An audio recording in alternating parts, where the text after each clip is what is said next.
Good afternoon, everybody, on this beautiful sunny afternoon. As you know, this Sunday we're going to be celebrating Divine Mercy Sunday.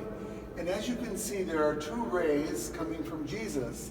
The red ray represents his humanity, and the blue ray represents his divinity, because we believe that Jesus Christ is truly God and truly man. It was the gift of Pope St. John Paul II, who gave us this beautiful gift of the tradition of divine mercy that he had received as a boy growing up in Poland.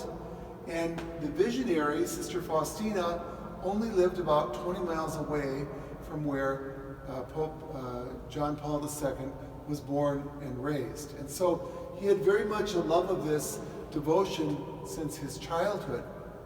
And I also want to tell you that I've been trying to say the Chaplet of Divine Mercy with a group in Spanish. In Spanish we call it La Coronilla de la Divina Misericordia. And I've been trying to say that for all of you every night whenever I can. I have a story that I remember as a boy from listening to Bishop Sheen. And you all remember, maybe you don't remember who Bishop Sheen was, but he was a very famous bishop, probably the first one to ever be on television that was a Catholic priest or bishop. He told this story, which I'll never forget, which I believe illustrates so well how one act of mercy and also the lack of mercy can affect someone. When Bishop Sheen was a young boy, he served Mass every day, and at one point he and his brother were going to bring the priest the water and wine in the little glass jars called cruets. And he must have slipped, and he dropped the cruet on the marble floor, and it broke. The priest very kindly said, "That's okay, my boy. Just go in the sacristy. There's another cruet there, and bring me some more wine." Obviously, the young Bishop Sheen was very embarrassed, but the kindness and the mercy of that priest helped him to recompose himself. At almost the same time in Yugoslavia, there was a young boy named Joseph Tito. He did the very same thing. He dropped a cruet on the marble floor, and it broke, and the priest slapped him in the face. He never went back to church. He became a very strong communist and persecuted the church during his entire time as the head of the former Yugoslavia, probably thinking back to the bad experience he had from one lack of mercy.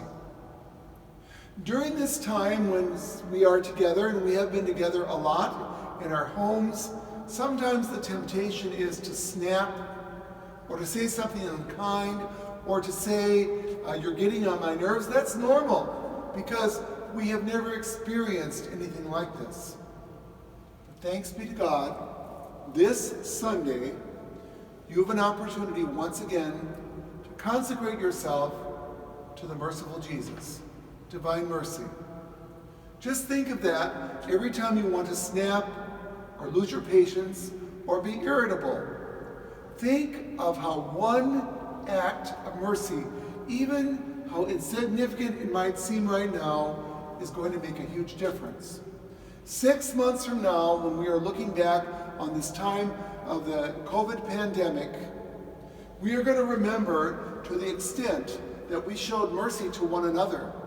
That just as Jesus, as we pray, for the sake of his sorrowful passion, have mercy on us and on the whole world, that in this time of testing and difficulty, as we say in that prayer, even Jesus in his time of testing and difficulty in his passion, he still had mercy on us and on the whole world. And so that's an opportunity for us this Sunday and all the days of our life to say, I can remember back at that time when we were together, when sometimes we got on each other's nerves, but I chose the higher road, and I chose the merciful one.